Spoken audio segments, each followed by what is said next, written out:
नमस्कार साथियों, अभी राहुल गांधी जी आपको संबोधित करेंगे।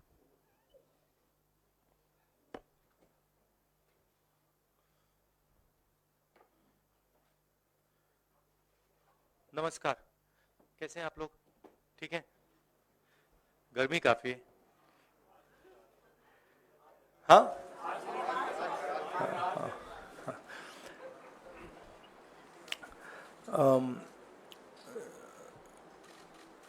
भारत छोड़ो न्याय यात्रा में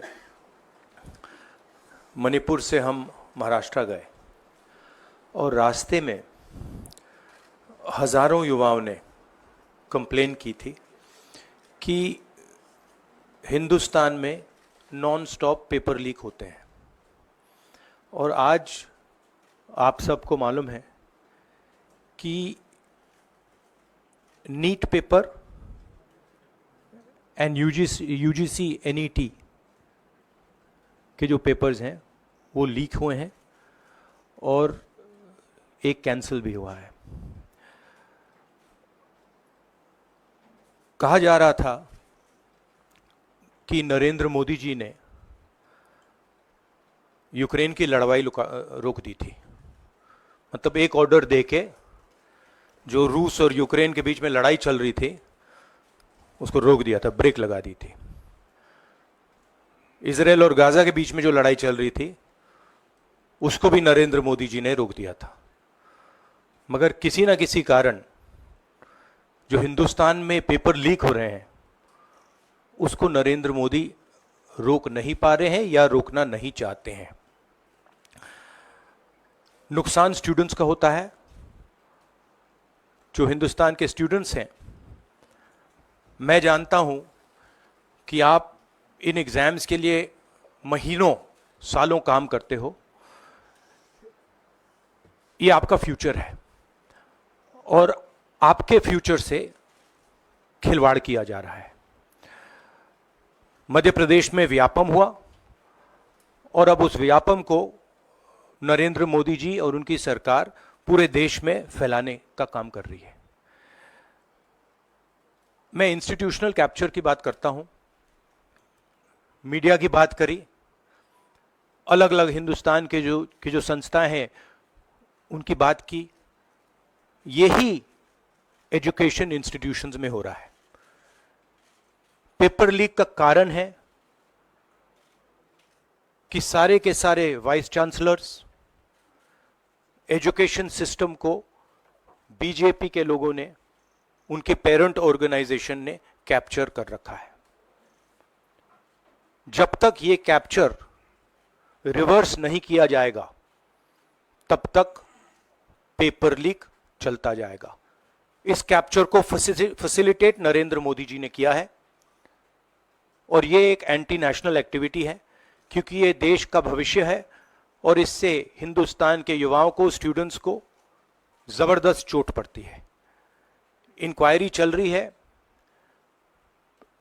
एक को आपने कैंसिल कर दिया है, अब पता नहीं दूसरे को कैंसिल किया जाएगा या नहीं किया जाएगा, बट कोई ना कोई तो इसके लिए जिम्मेदार है और उनको एकदम पकड़ा जाना चाहिए और उन पे एक्शन लिया जाना चाहिए। आपके कोई सवाल हो? साथियों, मैं गुजारिश करूंगा सवाल आपके इसी विषय पर। हाँ प्लीज। हाँ, sorry. So, when I went on my Bharat Jodo Yatra, the second one, throughout the route, students were telling me that paper leaks are endemic in India. They study, they work hard, honest students suffer, and students who want to cheat benefit. And this was repeated again and again and again and again.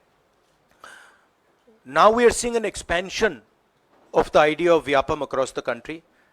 BJP states have had to deal with this. Uttar Pradesh has had to deal with this. Madhya Pradesh has been a center of this. Gujarat has been a center of this. And now they have expanded this idea to the rest of the country. This is extremely damaging to students. And it's happening because all our institutions have been captured. Our vice chancellors are placed not based on merit, but because they belong to a particular organization. And this organization and the BJP have penetrated our education system and destroyed it. What was done by Mr. Narendra Modi to the economy with demonetization has now been done to the education system.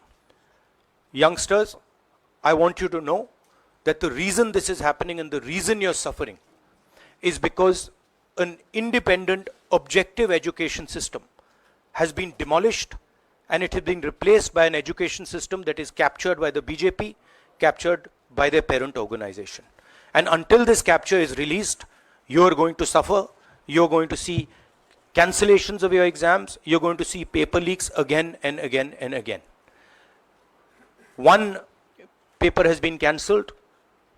We don't know what is going to happen to NEET. But whatever happens, it should not be done in a arbitrary fashion. The rules that apply to one paper should apply to another paper. And it is very important that the people who are guilty here are brought to book and they are punished. Thank you.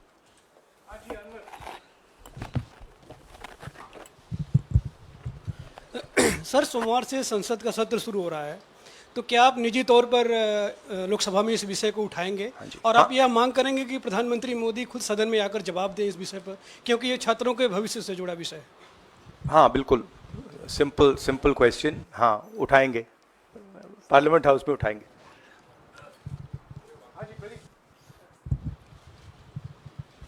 Thank you sir. Rahul ji मैं इधर हूँ. सवाल ये है कि जो education system इस वक्त है और जिस तरीके से जो पेपर लीक हुए, जिसका आरोप भी आपने लगाया और जो सामने भी आया है, रद्द भी हुआ है कल परीक्षा, लेकिन सबसे बड़ा सवाल ये है कि बदलाव क्या होने चाहिए, वो बदलाव जो इससे परीक्षा लीक रुके, वो क्या आपके पास फार्मूला? हमारे मैनिफेस्टो में हमने लिखा था, देखिए 2-3 चीज़ें हैं. सबसे पहले जो शिक्षा का सिस्टम है उसको एक संगठन ने कैप्चर कर रखा है. अपने लोगों को हर पोस्ट पे यही डालते हैं. वाइस चांसलर्स की लिस्ट निकाल लीजिए, पता लग जाएगा. तो इसको रिवर्स करना होगा. दूसरी बात, मैनिफेस्टो में हमने साफ कहा कि पेपर लीक होने के बाद कार्रवाई करना एक बात है, बहुत जरूरी है और स्ट्रिक्ट से स्ट्रिक्ट कार्रवाई होनी चाहिए. मगर हमने ये भी कहा था कि पेपर लीक होने से पहले जो सिस्टम्स हैं, जो यूनिवर्सिटी के एग्जाम्स के रूल्स हैं, सिस्टम्स हैं, इनको फिर से असेस करना पड़ेगा, इनको स्टडी कर रीडिजाइन करना पड़ेगा. ये दोनों काम हमने अपने मैनिफेस्टो में साफ लिखे हैं और विपक्ष दबाव डालकर ये 2 काम सरकार से करवाने की कोशिश करेगा.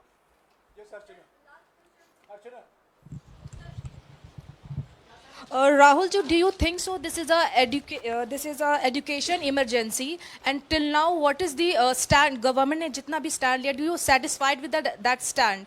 और सर मेरा दूसरा सवाल भी है, जिस तरीके से आप आज स्टूडेंट से मिल रहे हैं, आज let me answer the question.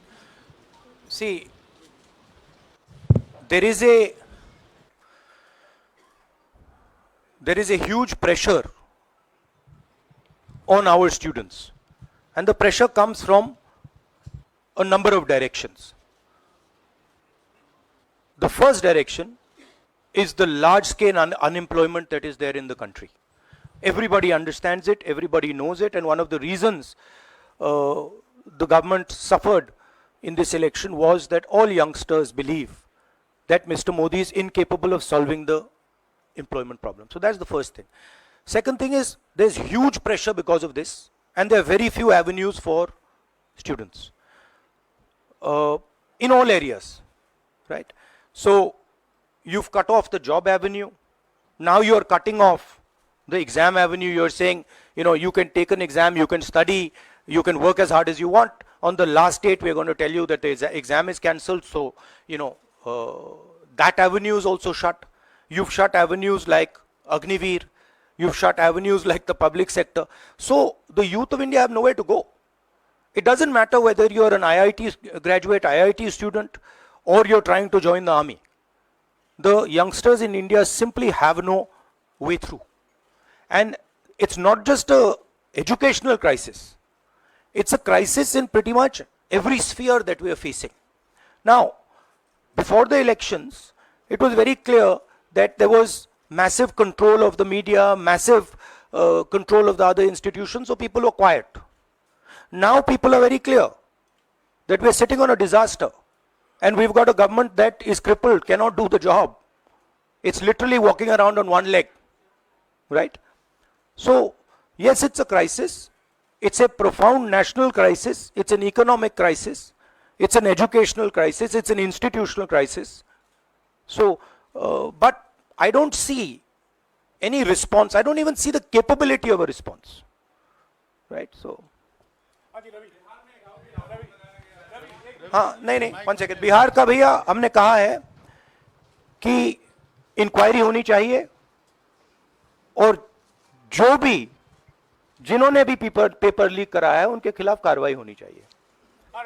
Rahul ji, चूंकि ये मामला नेशनल लेवल पे भी एग्जाम्स में हो रहा है, स्टेट लेवल्स में भी एग्जाम्स में कई जगह इस तरह के पेपर लीक की घटनाएं होती है और करोड़ों छात्रों का जीवन अधर में लटक जाता है। आपको लगता है कि एक सख्त कानून बनाने की जरूरत है संसद में कि इससे निपटने के लिए? कैसे होगा, क्योंकि छात्रों का जीवन नहीं, बर्बाद सख्त कानून आफ्टर द फैक्ट है, वो होना चाहिए। मगर अगर आप मेरिट के बेसिस पर लोगों को नहीं जॉब देंगे, अगर आप आइडियोलॉजिकल लोगों को वाइस चांसलर बनाएंगे, इनकेपेबल लोगों को वाइस चांसलर बनाएंगे, एग्जाम्स के जो स्ट्रक्चर्स हैं, एग्जाम लेने के स्ट्रक्चर्स हैं, उनमें आप आइडियोलॉजिकल लोगों को डालेंगे तो ये काम होगा। ये इसका सबसे बड़ा कारण BJP and its parent organisation ने जो कैप्चर किया है ये है। और अगर आप कल्प्रिट ढूंढना चाहते हैं तो मैं आपको बताता हूं, जिन लोगों ने हिंदुस्तान के इंस्टीट्यूशंस को डिस्ट्रॉय किया है, जो पहले ऑब्जेक्टिव हुआ करते थे, इम्पार्शल हुआ करते थे, वो आज इम्पार्शल नहीं है, ऑब्जेक्टिव नहीं है, आइडियोलॉजिकल बना दिए गए हैं और मीडियोकर लोगों को इन इंस्टीट्यूशंस में बैठा दिया गया है। इसका मेन कारण यह है, और इसका आप एपिसेंटर देखिए, पूरा देश जानता है, युवाओं आप सब जानते हो कि इसका पहले एपिसेंटर मध्य प्रदेश हुआ करता था, वहां पे 40-50 लोगों की हत्या हुई थी, ये तब शुरू हुआ था। आप जानते हो कि गुजरात में, उत्तर प्रदेश में और मध्य प्रदेश में इन चीजों का एपिसेंटर है। और आप ये भी जानते हो कि बीजेपी के लोग कहते हैं कि हमारी लेबोरेटरी मध्य प्रदेश और गुजरात है। तो लेबोरेटरी से यह काम शुरू हुआ है और अब यह काम देश में फैल रहा है और आपका इससे नुकसान हो रहा है। जब तक यह रिवर्स नहीं किया जाएगा, जब तक हिंदुस्तान के इंस्टीट्यूशंस इनके हाथों से नहीं छीने जाएंगे और इफेक्टिव, ऑनेस्ट, इम्पार्शियल लोगों के हाथ में नहीं जाएंगे, तब तक ये होता रहेगा। और मैं आपको बता रहा हूं, जब तक बीजेपी रहेगी ये बढ़ता जाएगा।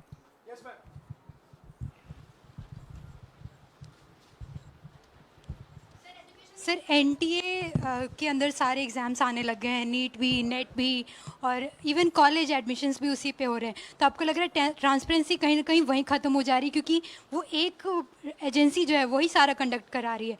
तो आपने पार्लियामेंट में इस मुद्दे को उठाने को सोचा है कि एनटीए को कहीं ख़त्म करने की ज़रूरत है या बदलाव करने की ज़रूरत है? नहीं, देखिए, अगर हिंदुस्तान में बहुत सारे ऑनेस्ट लोग हैं, बहुत सारे ऑब्जेक्टिव लोग हैं, अगर ऑब्जेक्टिव लोगों को, ऑनेस्ट लोगों को आप ये काम दोगे, पेपर लीक नहीं होगा। अगर आप मीडियोकर लोगों को राजनीतिक बेसिस पे, आइडियोलॉजिकल बेसिस पे चुन के करोगे तो ये काम होगा।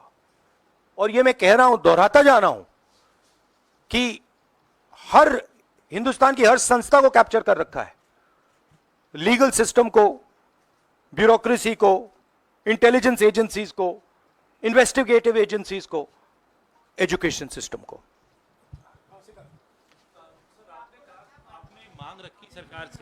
आपने अपनी मांगे रखी हैं सरकार से, लेकिन सरकार के पक्ष पहले ही सामने आ गया। एनटीए को जो एनटीए है एजेंसी, उसको क्लीन चिट एक तरीके से एचआरडी मिनिस्टर ने पहले ही दे दी है। तो सरकार का तो कहीं ना कहीं पक्ष साफ दिखाई देता है। उनका आगे आप लोग कैसे जाएंगे इसको? उनकी क्रेडिबिलिटी इन बातों में है ही नहीं। वो क्लीन चिट दें उसका कोई मतलब ही नहीं है, उनकी जीरो क्रेडिबिलिटी है।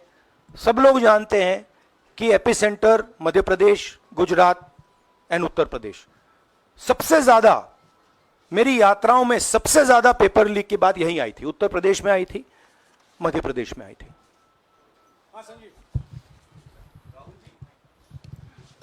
Rahul ji, NTA has conducted one test and which has been cancelled. The other is under doubt, and the court is looking into it. Would you say that the agency like NTA is incapable of conducting such examinations, because two main examinations, and I you would- want it to be disbanded or something? No, I would say that if you let people who know how to run these things and you promote people based on merit, there are multiple ways in which you can do exams successfully. If on the other hand, you are constantly posting people who are mediocre, who do not have the skills to do these jobs, and you're posting them simply because they come from your same ideology, no system is going to work. You can change whatever system you want. If the people who are being put into that system are mediocre and being put in for the wrong reasons, it is never going to work. Sir, Last question. Sir, NEET, specifically on NEET examination, there is of course investigation that is going on, but the scheduled counseling session is not been delayed. It is going to happen as per schedule. So do you think that this is a mere eyewash when it comes to the investigation, saying that investigation bhi ho rahi hai, but then they are not delaying the Look, session? they can eyewash whatever they want, but they are going to get such pressure from the opposition that they're going to think twice about whatever they're doing. Because we are not going to allow this type of activity to be done as far as our students are concerned. Our students sit there, they work, they spend months, they dream about these exams for years, they spend huge amount of money. So the opposition is simply not going to allow any of this eyewash that is taking place. We will make sure that we put so much pressure on them that this issue is resolved.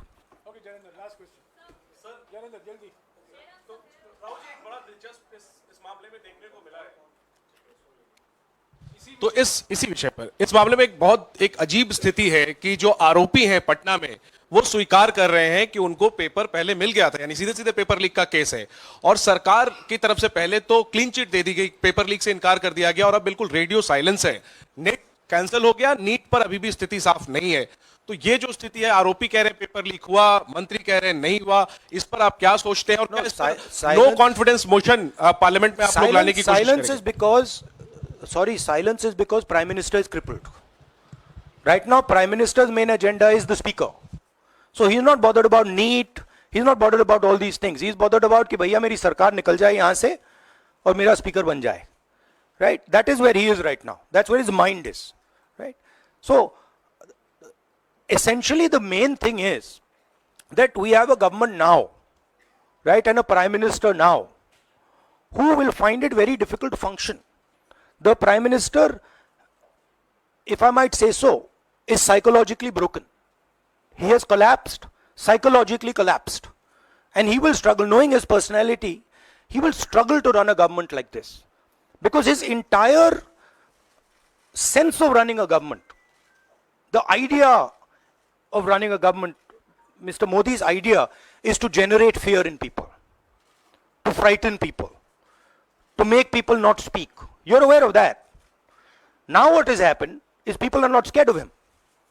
And you saw the other day, I think somebody in Varanasi itself threw a chappal on his car. Right? So it's very clear. The basic concept of Modi has been destroyed in this election. If we were faced with if right now you had a Vajpayee ji or a Manmohan Singh ji, they might be able to survive what they are faced with. Because there is humility, there is conciliation, there is respect. But Narendra Modi does not believe in any of these things. Narendra Modi believes my way or the highway. And now suddenly is found that earlier there were Congress people who were not scared of him. Now nobody in the country is scared of him. Right? So psychologically it's almost a fatal blow for the Prime Minister. And he's going to really struggle. And of course, now we have a stronger opposition. So it's going to be interesting and quite a lot of fun. Thank you. देखिए क्या हुआ, आपने जो नरेंद्र मोदी जी की का जो concept था और वो गुजरात में शुरू हुआ था, गुजरात से वो गुजरात मॉडल फिर वो नेशनल लेवल पे लाए। कॉन्सेप्ट क्या था? कॉन्सेप्ट था मार्केटिंग, हजारों करोड़ रुपए की मार्केटिंग और डर, एजेंसी का डर, मीडिया का डर, सरकार का डर। अब हुआ क्या? अब देश में कोई उनसे डरता ही नहीं है। मतलब एक तरीके से रिडिक्यूल करते हैं। जो पहले 56 इंच की छाती थी, अब नंबर तो नहीं दे सकता हूं, बट 30-32 हो गई है, राइट? तो अब पूरा जो ढांचा था, इतना बड़ा गुब्बारा था, वो इतना बड़ा हो गया। अब इससे नरेंद्र मोदी जी को साइकोलॉजिकल बहुत टेंशन होगा, बहुत प्रॉब्लम होगी, क्योंकि उनका जो काम करने का तरीका है वो लोगों को डराने का है, धमकाने का है। अब वो डर चला गया। आपने देखा, पता नहीं देखा या नहीं, वाराणसी में वो चप्पल मार दी किसी ने। अब आप इमेजिन कीजिए, चुनाव से पहले अगर कोई मारना भी चाहता था डरता, तो वो जो डर था वो गायब हो गया, खत्म हो गया। और इंटरनल भी प्रॉब्लम्स हैं, इनकी पार्टी में प्रॉब्लम्स हैं, इनके पेरेंट ऑर्गेनाइजेशन में इश्यूज हैं। तो मेरा कहना है कि जो नरेंद्र मोदी का जो कॉन्सेप्ट था उसको ऑपोजिशन ने डिमोलिश कर दिया, खत्म कर दिया है। उसको आप 56 इंच की छाती कहें, उसको आप डर कहें, उसको आप मतलब जो बिग नरेंद्र मोदी जी की जो इमेज थी उसको फाड़ दिया हमने। अब अगर वाजपेयी जैसे लीडर होते जो जिनमें ह्यूमिलिटी थी, मनमोहन सिंह जी जैसे जिनमें ह्यूमिलिटी थी, लोगों की रिस्पेक्ट करते थे, बात सुनते थे, ऐसी सिचुएशन वो काम निकाल सकते थे। मगर ये नरेंद्र मोदी जी की स्टाइल ही नहीं है। नरेंद्र मोदी जी मतलब किसी की सुन नहीं सकते, बिना फोर्स काम नहीं कर सकते। तो ये अब मामला है। और दूसरी बात, बहुत मजबूत ऑपोजिशन है, तो काफी मतलब इंटरेस्टिंग समय है। Thank you.